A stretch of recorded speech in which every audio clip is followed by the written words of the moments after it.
All right. Yes. I'm the coordinator for disability outreach here at the Career Center. Today's panel is on beyond compliance, creating a culture of accessibility and inclusion, particularly surrounding universal design. And here are our lovely panelists, Laura Holt, Christina Proctor, Catherine Sherry, and Tracy Gilbreth. And I'm going to pass it on over to whoever would like to introduce themselves first. Laura, why don't you start since you're the first one on the presentation there? Sure, I'd be happy to. Nice to see everyone today, and thanks for having me. My pronouns are she, her, and yeah, I have worked in HR and recruitment roles for about the past 6 years, in addition to having my own coaching company. But in corporate or startup environments is where I got to both learn about and also enhance kind of best practices. So I'll probably reference that quite a bit. I also worked for a technical boot camp as a coach and helped with some of the curriculum redesign to make it more accessible for students, especially for neurodiverse students, but also disabled students, and have co-led a lot of diversity and inclusion initiatives in multiple workplaces, which sometimes then led to educating people about, different ways to utilize universal design and redesign things to better fit what people might need in the workplace.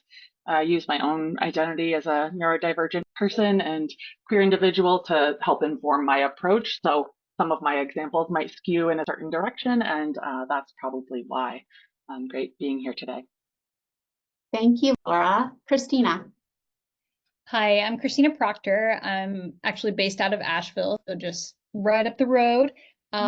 I spent about 20 years in and around corporate. So Laura, I feel that a lot. I run my own coaching and consulting company now focused on neurodivergent brains and really helping organizations move past the checkbox of compliance and move into empowerment and understanding the business necessity that diverse minds and then disability as a whole can bring to their competitive advantage. I do a lot of trainings around how to work with brains, regardless of what type you are, and how to learn to manage and be a leader that embraces that and what that can look like in the workplace.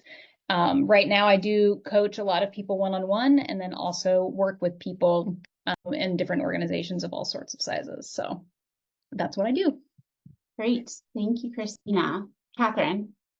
Hi, everyone. I'm Catherine Sherry. I'm a Caucasian woman with brown hair, brown eyes, wearing a black shirt with cute little swans on it.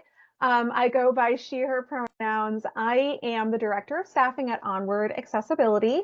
I lead inclusive hiring efforts and recruitment for digital accessibility professionals here. We're a digital accessibility services-based organization that provides solutions to get accessible and also talent to stay accessible. I personally have over 15 years of experience in the staffing industry, 5 years of experience exclusively in recruitment specific to inclusive hiring. And some fun facts about me. I'm based on the Jersey Shore. I have 2 perfect children, ages 2 and 5, an 11-year-old English bulldog who is the queen of the household, and my husband and I are board game hobbyists, and we own over 250 board games. Super happy to be here and chat about inclusion in the workplace with everybody. Awesome. Thank you, Catherine. I love your bulldog is the queen of the house. My dog is also the queen of the house. I'm sure you can relate. Her name is Elphaba. So, oh, so she's 7. So anyway, I love that. Love dogs. Tracy, can you wrap us up with introductions and we'll get going, get started. Definitely. Hi, everyone. I'm Tracy. I am really floored to be in such amazing company with so much experience. So I'm excited to learn as well. I'm a white woman with strawberry blonde hair, and I'm wearing a very bright orange sweater today. And my work is a little different than the other panelists in that I specifically work in the fashion industry. So within the fashion industry, specifically adaptive fashion, which is clothing for people with disabilities, but oftentimes that does involve non-adaptive clothing and how we can make clothing work better for everyone. And I have kind of the unique vantage point of working with a lot of people, but not directly, like I don't have any employees at my consulting company. It's just me right now. So I have some leverage in terms of how we work and where we work and what things go into, the all-encompassing work, but not a direct position in that. Like I'm not employing someone and get to say, oh, here's XYZ. So I think that experience in dealing with those challenges is hopefully what I'll bring to this conversation as well. And I am from New Jersey, but I am currently in San Francisco. So nice to have some connections there in terms of where people are. Great. Thank you so much. Such a great group of women today. Super excited. It's Women's Month, so in Women's History Month. So that's a great, I don't know if Caroline intended that, but I'm all for it. So I'm very excited to be here today. I want to start just kind of by talking about your experience and looking at obviously the legal and ADA compliance. How have you worked to move your organizations or in your work, move organizations past that and to go beyond to that inclusion and accessibility? I can start. So I think it's really important to just make sure that accessibility and inclusion are embedded into the company's core values and missions to begin with. Just kind of approaching accessibility as proactive and not something that's reactive is something that's really important. Of course, from the staffing industry, I feel that hiring people with disabilities is a great place to start. Including them in decision-making processes to ensure diverse perspectives and so on can really just kind of help foster that accessible workplace from the get-go. Great, thank you. Anyone else?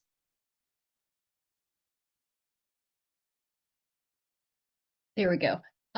One of the things that I like to do with my clients when it comes to organizations going past just ADA accommodations is when I work with leaders one-on-one, whether they have ADHD, autism, ADHD, is also educating them on how other brains work by providing them some understanding about not just how they're different, but also how holistically, how we all can bring different things to the table. It opens up their world. And so they're able to share that with other staff. And so sometimes what I end up doing is education for leadership, because a lot of it comes down to the leader. If they show that they have accommodations and that it really is about optimizing efficiencies, and that shows that there's opportunities for other people. And so it reduces the boundary and the friction that sometimes comes with requesting an accommodation or going against the grain or doing things a little bit differently at work. I can also kind of echo what Christina is saying. Is a lot of the clients that I work with, I come in and usually do a kind of base level, like almost introduction to disability as a whole. I would say historically the fashion industry is not very inclusive, unfortunately. It is definitely moving in the right direction, but has not always been super inclusive in lots of different ways. So kind of assuming that no one knows anything, and now let's build this foundation. What does disability look like? How does it come into apparel, but how does it also come into the workplace, and getting kind of everyone on the same level there. And then from there, you can build on kind of the next level higher, accommodations and getting a little bit more specific, but really kind of creating that grounding foundation for everyone. That's great. I think we often will assume, sometimes wrongly, that people understand what the systemic problems are, and also that we all know everything because we are inundated with information. But to go back to the basics potentially and meet people where they are, so people don't feel uncomfortable that they may not know that, I think is really, really helpful. I have some other questions, but something that one of you said made me think of something. How do you think, or how do you respond? I guess, Christina, maybe to you, since you were talking about your coaching of leadership and one-on-one clients. Do you feel that they approach you, they have some information or just a curiosity, or is it coming more from a reactive place? I know we were talking about being proactive, but how often is it proactive and how often is it a response to something that has happened in the workplace? I would say about 90% of the time it's reactionary. So they have a standing issue, a standing challenge, and instead of going through what I typically do is go through an exploration phase where we ask a lot of understanding the gap type questions, because people go to solutions. We're human. We want to find a solution now. Instead, what we do is we have a 45-minute conversation of what is the challenge, what is the desire, and what are the gaps in between? What are the motivations behind it? And usually what comes of that conversation is a completely different direction for a solution, because you actually get to the core of the challenge. And so when people just focus on finding solutions based on a reaction, it's usually something that's more of a distraction than a long-term sustainable solution.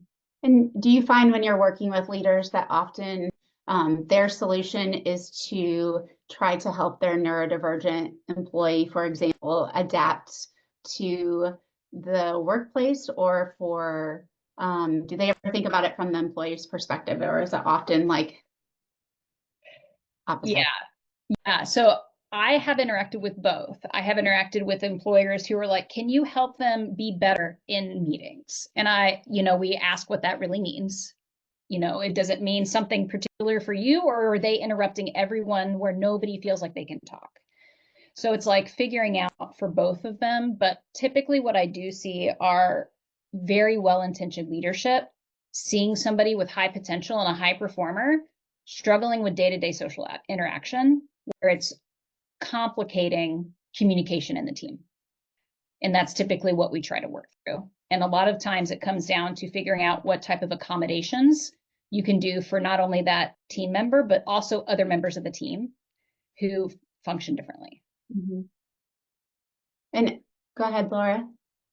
And I've almost, on that note, started to differentiate or really specifically use the word like accommodations for ADA accommodations, and then like adjustments or changes when they're not actual ADA accommodations, because I think it helps leaders see you can still adjust even if there's not a request form, even if it, and even if it applies to other people having to adjust to the person being accommodated, because it also is the case that they might have like performance issues and they might not have submitted an ADA accommodation request form. Therefore, leaders and HR technically don't know they have, a disability that's at play. And so I think sometimes when I change the language, it helps open up conversation beyond what we were talking about, like the actual specific ADA accommodation, because a lot of them, from what I've seen, especially probably with neurodiverse or just very what I would call invisible disabilities popping up, leaders don't realize that there might be kind of an underlying issue, and sometimes employees don't realize that they could even get accommodation for that, or they still don't feel comfortable. That was definitely me a couple of years ago, or some people can't afford to get a diagnosis is the other problem. So, you need a formal diagnosis to submit a formal request, but to adapt to each other, I think there's a lot you could do there, or to just, again, use more universal design to adjust for like a majority of people. That majority are going to have a disability or something going on in the workplace, or just better work, in different ways.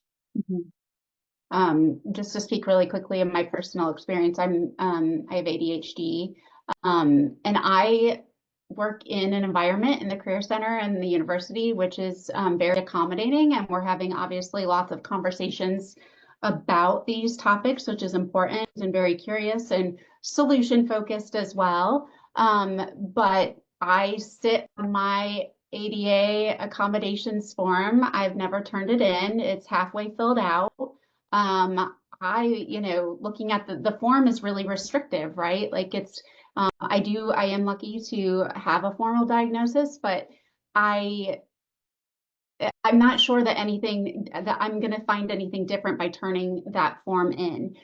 So I really appreciate, Laura, what you were saying about the inclusivity of the design and ways, and that would really help reduce the stigma around disabilities and overall benefit everyone universally, correct?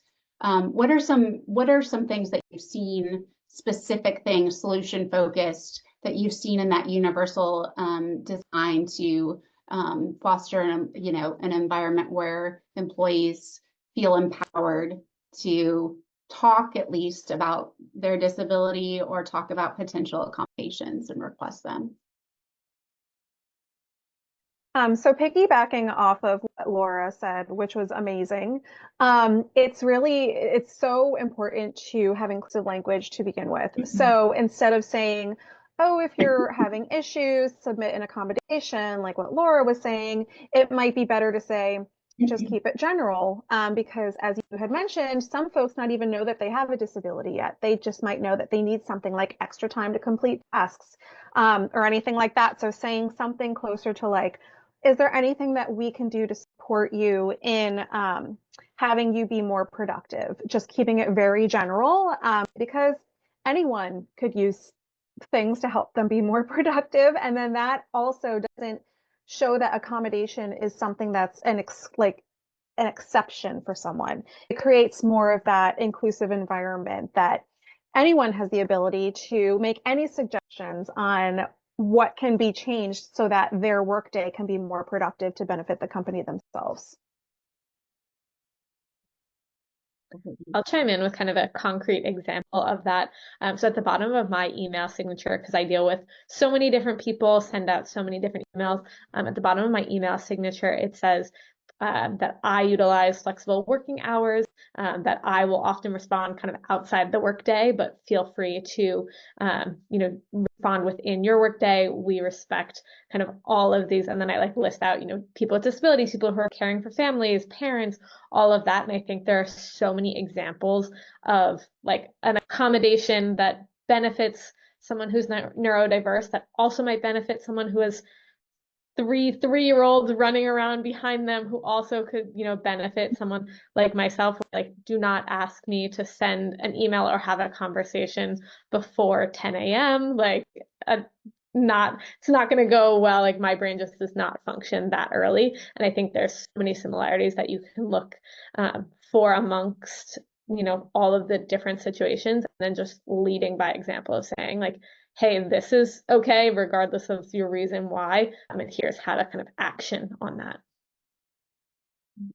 And one of the things I wanted to elevate based on all of this awesome conversation, I love hearing all of these things, is I like to do an exercise called like I work best when, because I think it's important for people. So simple, right? Yeah, it's so simple.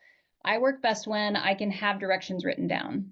I work best when I can review goals weekly with my supervisor. I work best when, and doing that, if you feel uncomfortable doing that at work, start at home.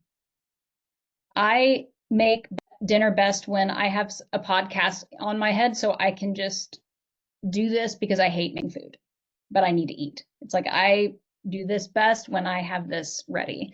So going through those types of exercises, because it can be really helpful as you go into the workplace or you're going into a new workplace, or to y'all's point, you could have a different part of life going on. And as an organization, I always challenge people. I love the concept of like adjustments, because I tell people you're already making accommodations for that parent that leaves at 3:30 to go to soccer practice. You're already making accommodation, but you understand that accommodation need. You can relate to it, you can see it. And that doesn't mean that the accommodation over here is any less valid. And that one 3:30 didn't have to go through HR.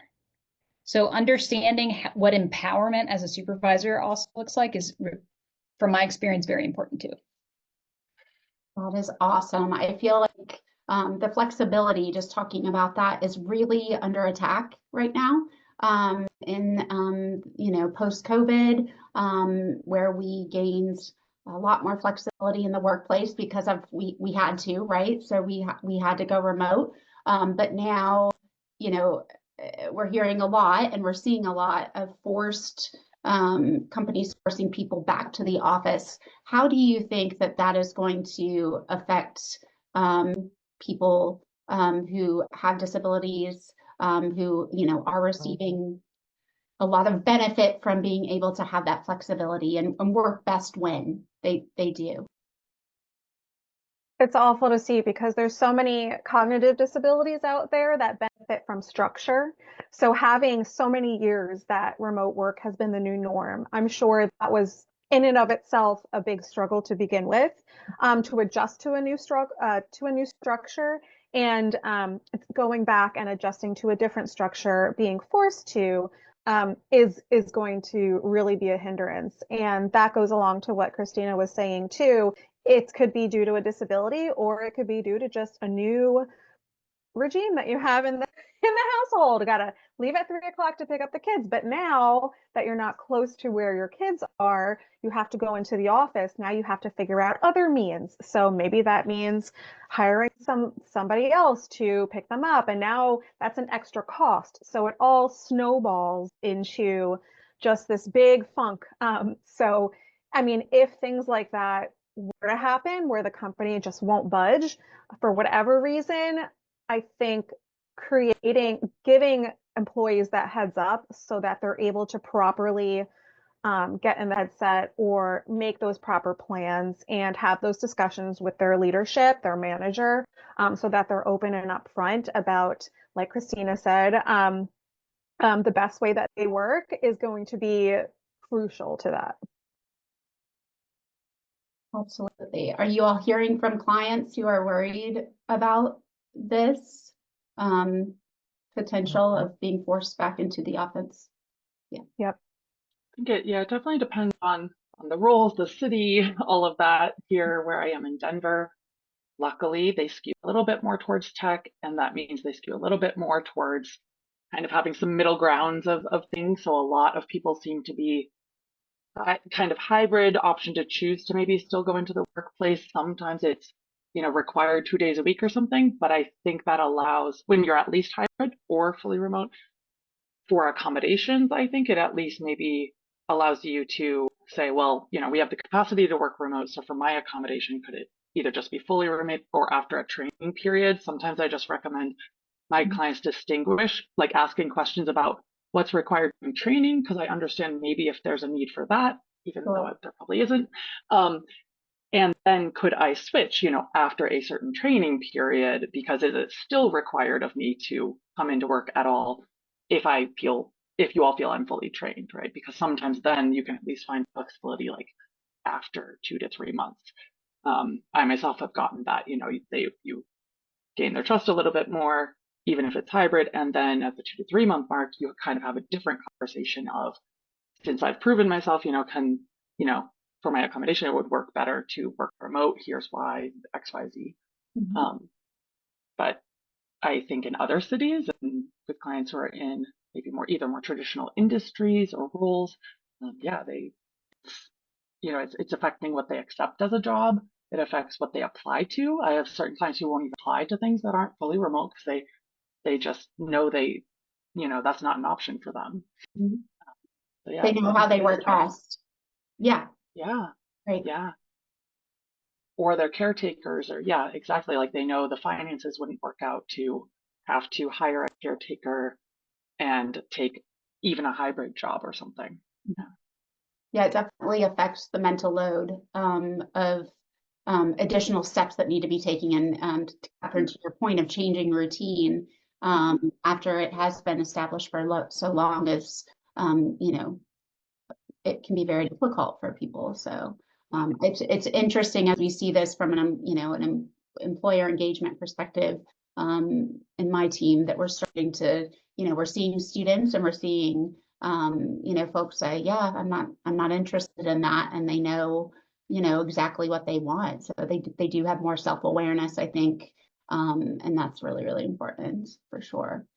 How can we ensure that employees who have disabilities, whether visible or invisible, feel supported and valued in their roles? What have you seen as best practices?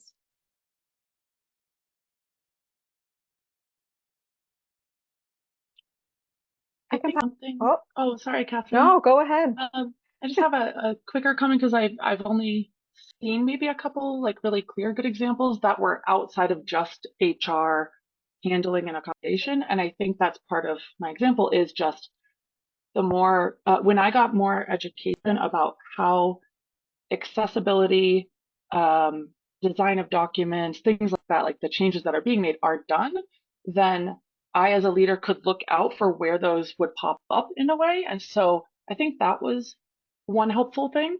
So if I've never, it's kind of more education, but especially about where would accessibility almost like checks and balances come in so that everyone can look out for it.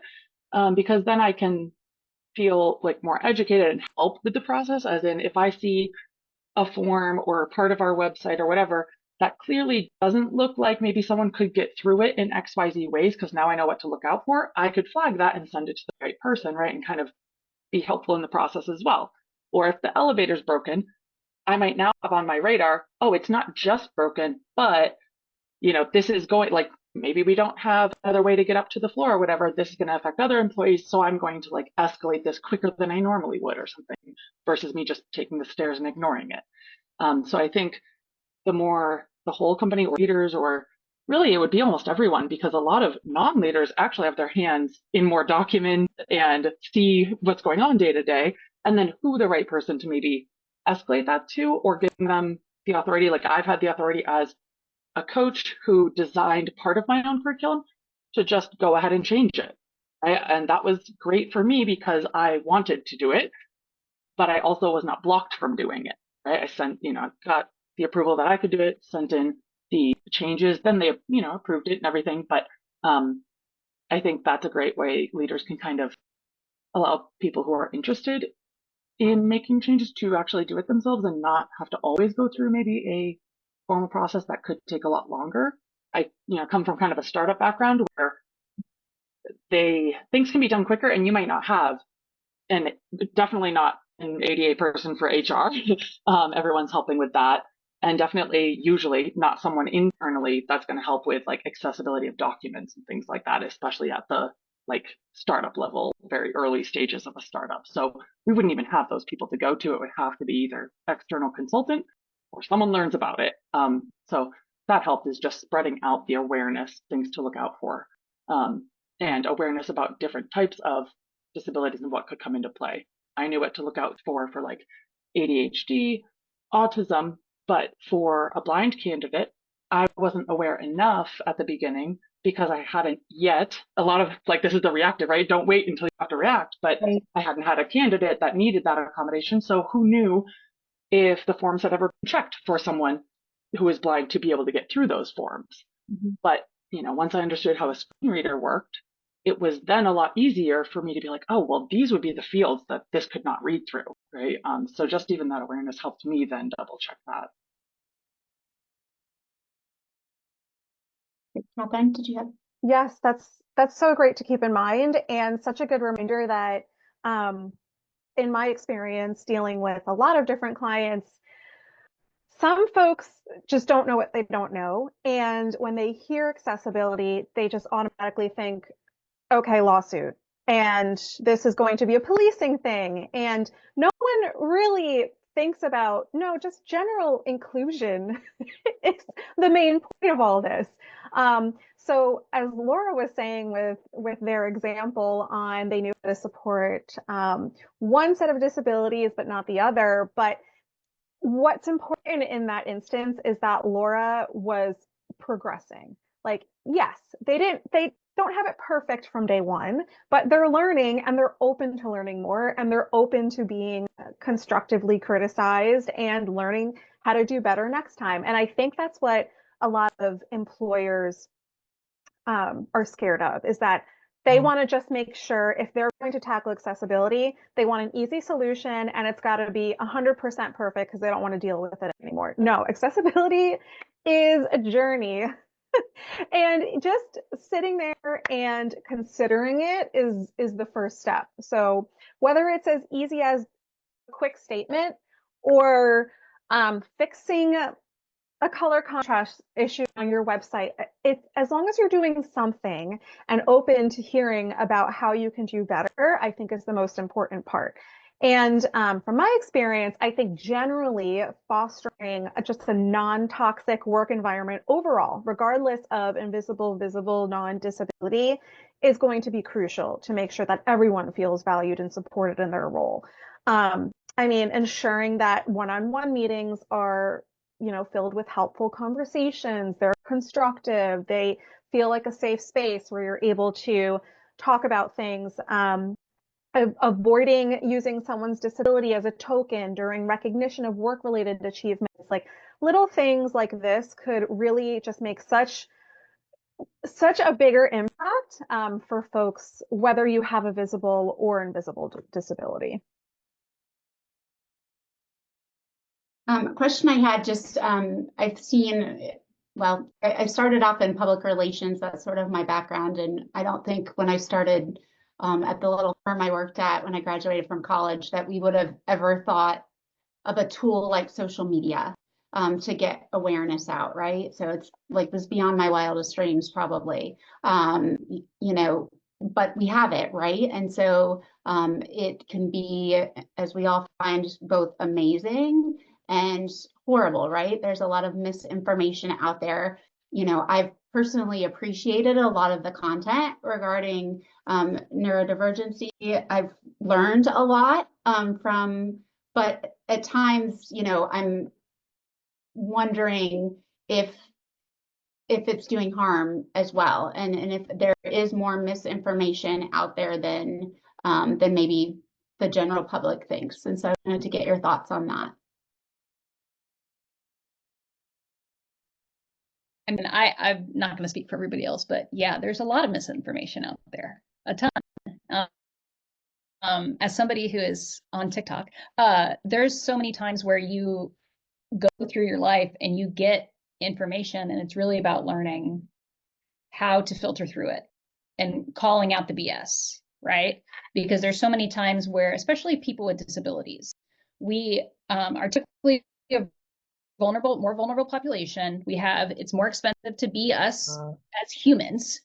And there are a lot of times we're looking for ways to support ourselves outside of the norm because it takes more time to do certain tasks, for example, especially if you have maybe physical disabilities or executive dysfunction.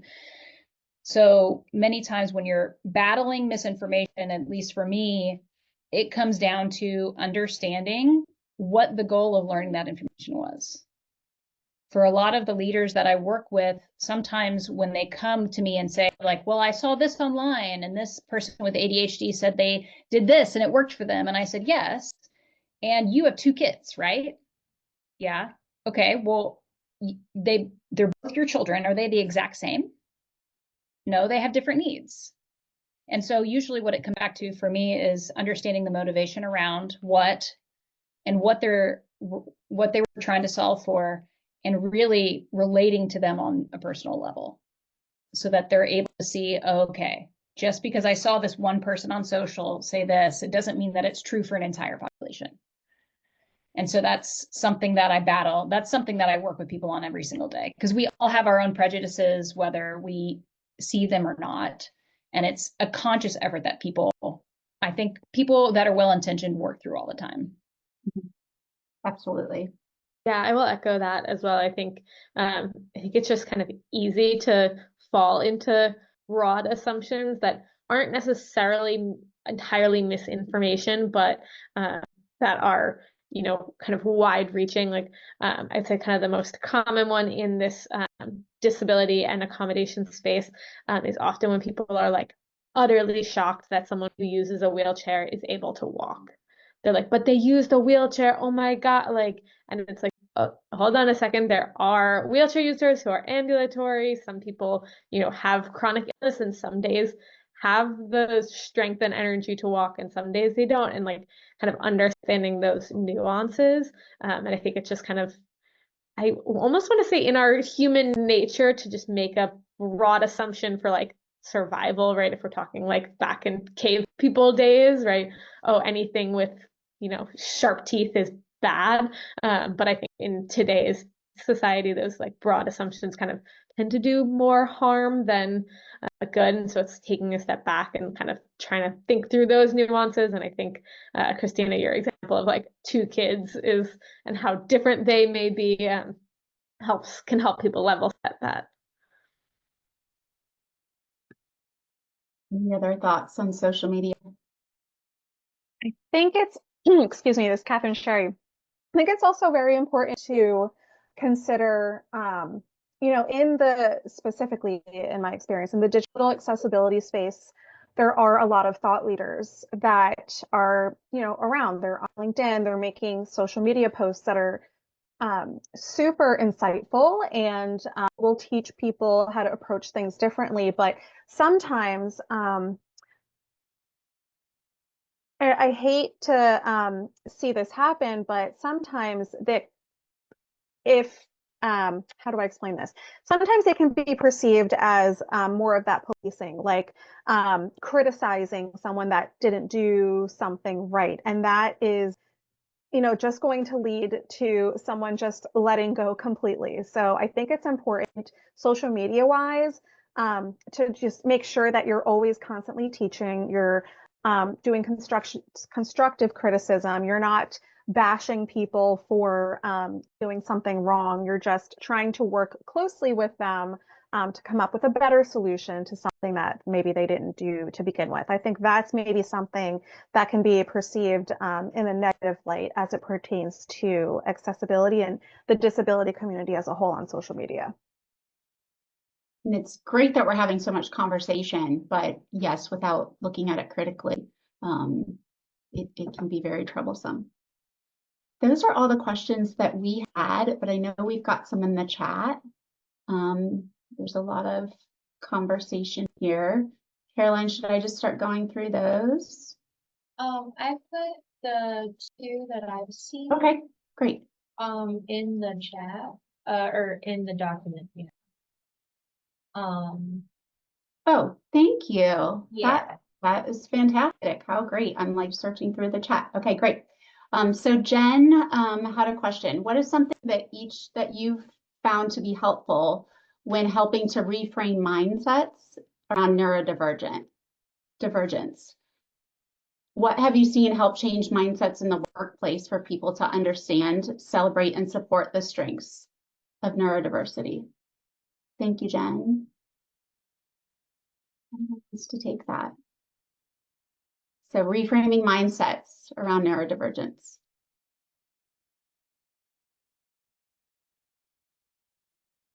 I've seen personally, this is Catherine Sherry, a lot of my clients just educating in general, I think is the most important. There are so many folks that think of disability as hearing impairment or visual impairment or mobility impairment, but a lot of folks forget that there's psychological disabilities, there's cognitive, including neurodivergent, and just the awareness and education and providing solid examples on what can work and tying it to their actual business.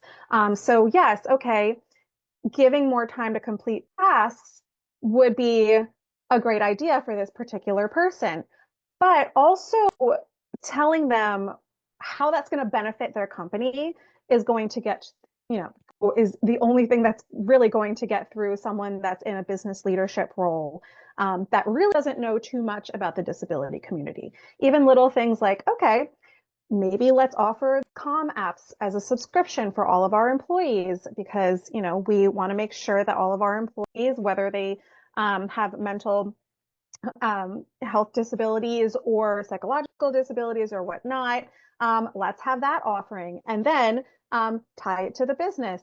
If we have this offering, it's cost effective. It might also lead to people taking less PTO for mental health days, so on. So really just tying it to the business in some way, shape, or form, I have found very helpful in getting leadership to really listen and think about different ways that they can help folks that are neurodivergent.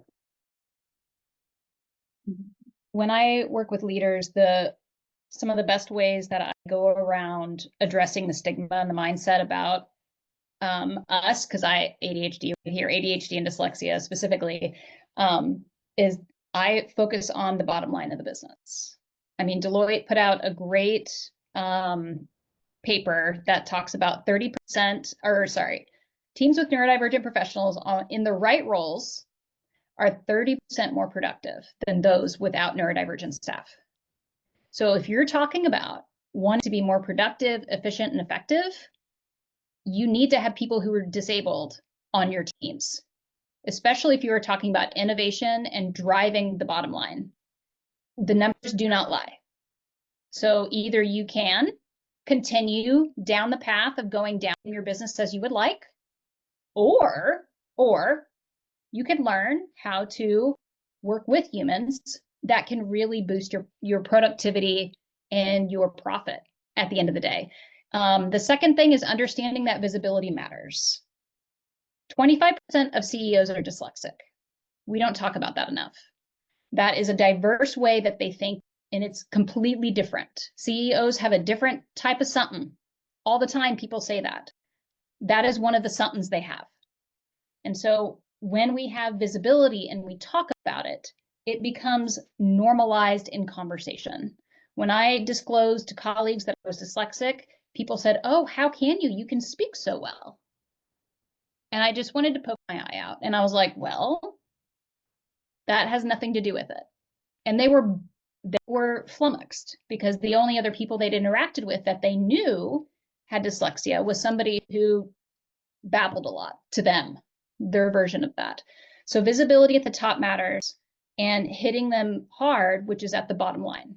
Those are the areas where I focus on really getting around the stigma and addressing the mindset challenges that people have around disabilities. Great question. Anyone else? Let's see. Oh, go I ahead. think there is like one, I haven't tried to like finagle the numbers, and I don't usually work with, CEO level people who would make these changes, but I think there also is something you can do with maybe versus like a profit bottom line. It would be showing that by the time you have to make a formal accommodation, especially if you haven't, if your business isn't ready at all, it might be a very costly accommodation, or a costly change, versus, if it's internal, and also if you have any external customers and they're kind of demanding maybe changes in your website, in forms, in, physical getting into your building, into the office setup of the workspace, that also is a cost.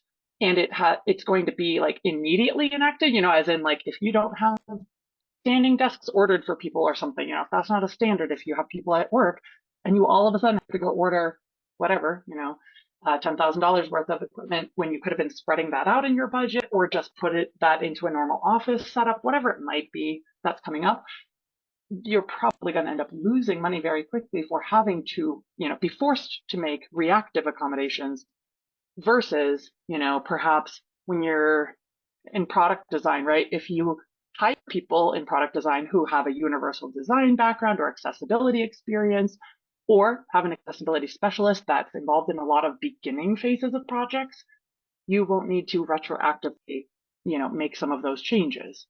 Or I know like Tracy's in fashion. I know in one of our other universal kind of design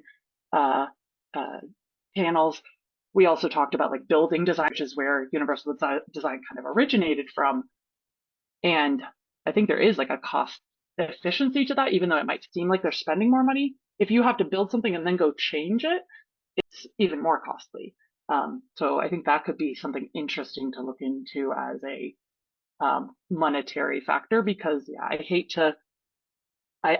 monetizing the like disability and diversity conversation, but I know Christina would say the same. Like sometimes with CEOs you have to, because that's the only kind of, they are very profit and money focused people because they have to be. They've been hired to sustain the company. And so if you have to go that route, what other ways could you show where money is going to be either saved or spread out over time? So trying to manage that from the beginning is super cool. I'm excited to check out that Deloitte paper and some other research. That's great. I just Sorry, that was my question. I just want to say thank you. I think it's so important that we approach this from always. I think probably everybody in the room right now agrees it's the right thing to do, and it clearly is great. But when you approach it from a business perspective, there are certain nuances associated with that if you want people to listen to you. So thank you very much for your feedback on that. Great. The next question, can you share an experience where a simple change in approach helped people better understand or support neurodivergent individuals at work or in a community setting? Simple changes. I've got a couple simple. So one of the changes that was implemented with the client and their supervisor, who was a director, and they were a manager managing like a team of 5. They are ADHD. So what they ended up implementing was a project management system, which is anybody that's working corporate knows what a feat that is to implement. And what that allowed space for was asynchronous work. And so what they were able to do is have more flexibility with their time when who did what work when. She worked best from 5 a.m. to 1 p.m. That was when she was like on it. But her other teams were like more 10 a.m. to 7 o'clock people. And what that did was that something that they could afford, that they could implement. Not only did it improve their productivity, but they were able to collaborate virtually every day, all day, instead of pinging people on Slack and back and forth. So there was that. And then there was something so simple, which was implementing the 3 Ps: purpose, process, payoff in a meeting. So they would go in meetings not knowing what the intention was. So this is a free thing that they could do. And so their VP was able to be like, that's all they need. They need to know what the goal of the meeting is and who's in charge of bringing what information and what we want the outcome to be, so that people know as they're going through the meeting, is this what the direction I'm supposed to go? For ADHD, it helped them stay on task. And it was so incredibly simple. And that was a great tool for them to be able to move their whole team forward. I'd like to tie to that point with, from my perspective, interviews.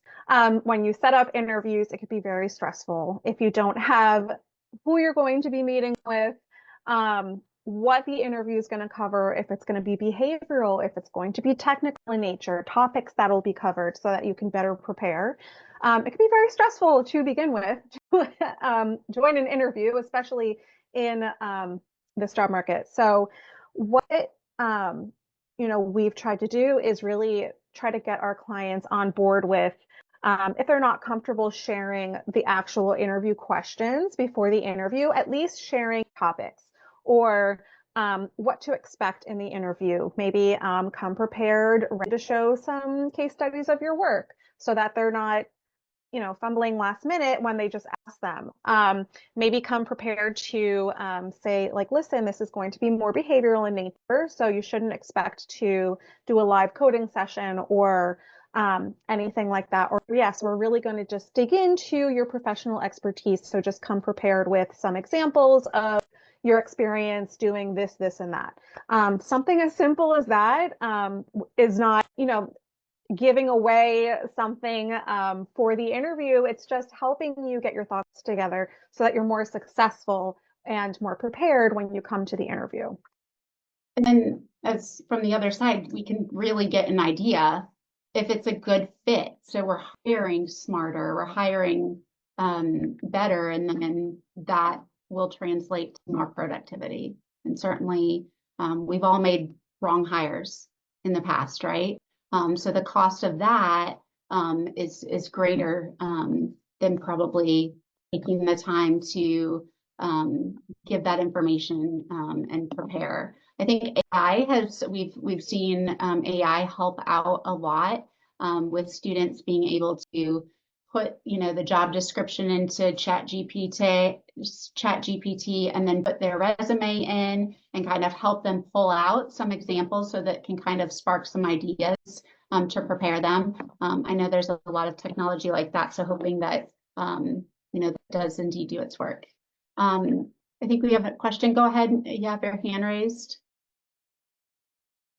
Yeah, thank you so much. So I am someone who has like ADHD and several other things in addition to that, unfortunately. So I sometimes miss out a few information, even if when you're talking about it. So I'm so sorry in advance if that was answered. I wanted to ask about the questions I put in the chat box. First of all, I don't even know like if this event is for students or like employers. I don't know. I haven't seen other students, but yeah, Yeah, as I'm students are currently, welcome. yeah, thank you so much. I was looking up the website and the web page to trying to figure out. So the question is, when we apply, there's like this voluntary self-identification of disability something, and it says like it is voluntary. That means you don't have to disclose that, but it also says it said because I have this reading disability I developed from my disorders. I kind of like read that somewhere it says they need those statistics or like this information, piece of information, because they're required to do at least 7% hiring of people with disabilities. But again, they say this is not going to affect the hiring process or like influence their decision, hopefully not in a bad way. So I find this contradicting a bit. I don't really understand what is going on when we're responding. And then if I just say I don't want to disclose, I mean, I don't prefer to lie and say I don't have it. It's just going to be very terrible on the long run. But like if I say I don't wish to disclose, maybe they're using the form to help us in the hiring process, because they also sometimes say if you need accommodation, let us know. And for someone who has like those mental disabilities or like whatever it is, whatever they call it, I sometimes yes need some time to be able to read even the communication, like the email, whether it's like invitation to the next level or like rejection. I have no idea. I still have to read carefully. Sometimes I need additional time to pass the technical interview, or like I need to speak out loud, whatever accommodation I need. I may lose it simply because I say, no, I don't have it, or like I don't wish to disclose. That's the first question. The second question is for the DEI, are those mental disabilities, hidden disabilities, part of them because they have recently been rolled out? And I'm afraid it's just causing us like more struggle trying to find jobs. So yeah, I'll mute myself. Thank you so much. Thank you. Great questions. Does anyone want to start? I get this question a lot on whether to self-disclose. As someone who doesn't identify as part of the disability community, I just want to say that this is just my advice based off of what I've seen hiring people with disabilities.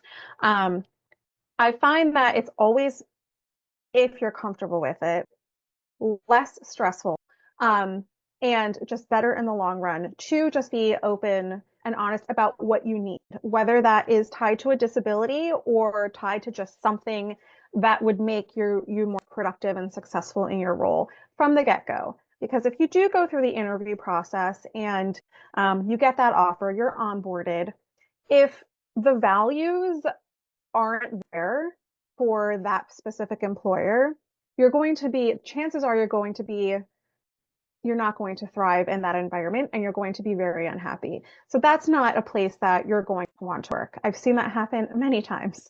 And I've seen folks that were on it, I'm not saying honest. I know it's not lying if you choose not to disclose, but I've seen folks disclose early on in the process, have the employer be aware of that. And then it's a learning process for that employer if they haven't, dealt with that specific request before. I mean, folks who have similar disabilities are never 100% exactly the same and need the same exact things to be successful. So just being open and honest about what you need to be successful, even if you don't feel comfortable disclosing that it's because of a disability, I think is going to be the most helpful thing in the long run, especially as it applies to where you're going to be working on a day-to-day basis. This is where you're spending probably 8 hours of your day.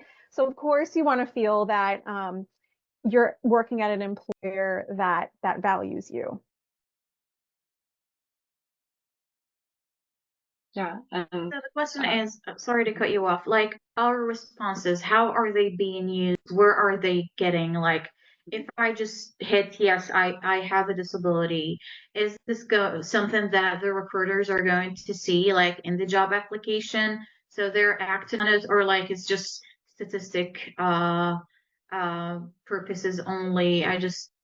Is it going to influence me in a bad way in the hiring process? Maybe they decide not to hire me for that. Yeah, I would say for, let's call it, best practice employers and recruiters who follow the rules, and for systems that are set up the way they're supposed to be, it's supposed to be separate. And I've worked at 2 workplaces now where it was completely separate. So I was the recruiter. I could see applications, but at the point where people said, yes, I have a disability, that part was not logged into the application. It would get saved kind of into a backend. And once they were hired, I believe those statistics were sent to like only our benefits department could see it or something. But some people thought if they checked, yes, I have a disability, that meant they were disclosing like that they needed an accommodation. And because we couldn't see it, it's actually completely separate. So it's only used for statistics, or is only supposed to be. And so you do additionally, if you want an accommodation in the interview process, do have to like request that separately.